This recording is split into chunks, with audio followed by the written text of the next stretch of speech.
In this code demonstration, we're going to take a look at two very interesting functions provided by the Underscore.js library, the compact function and the flatten function for working with arrays. Now, in order to make use of the underscore library, we have to make sure that we include it as we have up here with a script tag. You can download Underscore.js and include it in your own web application, or you can reference it from a CDN as we have done here. Okay, so to get started here, we actually need an array with some values in it. Now this array is going to kind of have a variety of values, and you'll understand why here in a second when we run the compact function. So we come in here and we create a little array, call it items, and we're going to give it a bunch of different values. So maybe the number 2, maybe an empty string, maybe true, we'll do false, we'll give it the number 0, we'll give it a value of null, we'll add a string with some text in it, then we can do undefined, and then finally we'll do not a number. So we kind of have this string here with a lot of different values in it. And the compact function can be used to remove all of the falsy values from the array. So the question is, what are falsy values in JavaScript? Well, in JavaScript, falsy values, of course, would include false, would be a falsy value.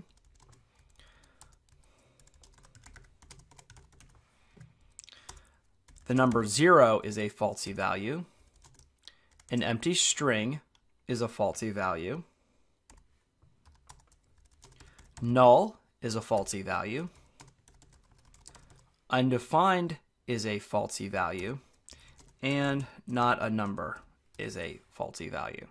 So basically, any of these 6 values are going to be removed from this array when we call the compact function. So to call the compact function, we reference underscore with its traditional underscore variable name. Now, there's nothing magical or special about the underscore. It just happens to be a valid character for a JavaScript variable name. And so the library, the JavaScript library underscore.js, chooses to use this character to reference its functions. So now we're going to say underscore.compact, and we're going to pass in our array.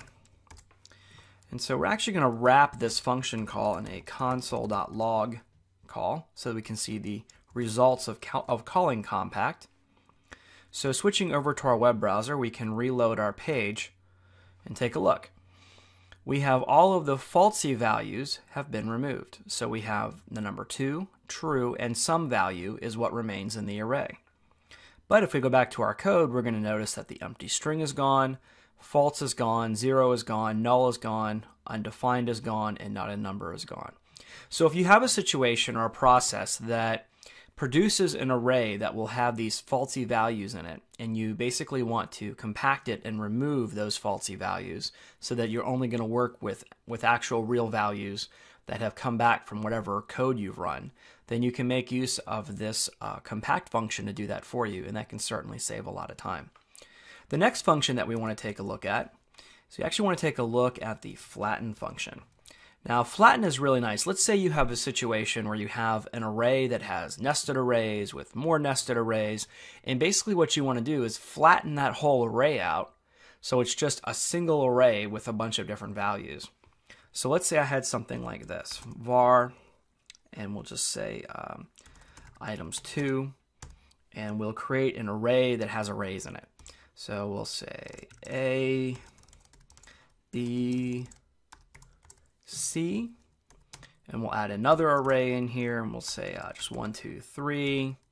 Maybe we'll add another array with true and false. In fact, let's actually make this an array of 2 arrays.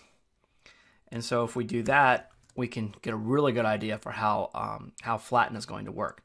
So now I can actually take this and just say underscore.flatten. I'll pass in items 2. And let's see, we'll just wrap this in a console.log.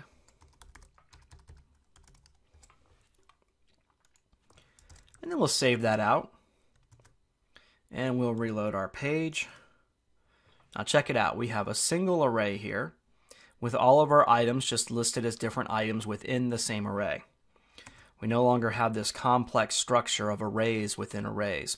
So this is really useful if you're going to be pulling in a bunch of data from kind of different sources, and they're each giving you their own different array, but you really just want to make one big array out of it all. You can use Flatten to do that. Now, Flatten also supports a second option. We can actually pass in true. And what this is going to do here is this is going to do a shallow flatten. Basically, it's just going to reduce it by one level as opposed to doing all the nested arrays. It will just do everything down by one level.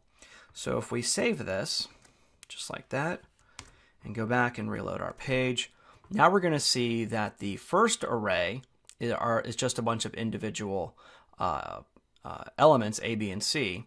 But then we still have array 3 and array 2. But you'll notice array 3 and array 2 are not in their own array and then within the parent array. They're actually individual array elements now. So if we go back and look at our code, we'll see where we basically removed the brackets for this array with our flatten. And then we also removed these outer brackets here for our array with our flatten. So basically what we've done is we've flattened it by one level. So you have a choice of a shallow flatten, or you can do all the nested levels and flatten it down to one array. But these functions are very, very helpful when doing array manipulation. To write similar code like this in just plain JavaScript would definitely be a little bit more complex than just simply calling these methods.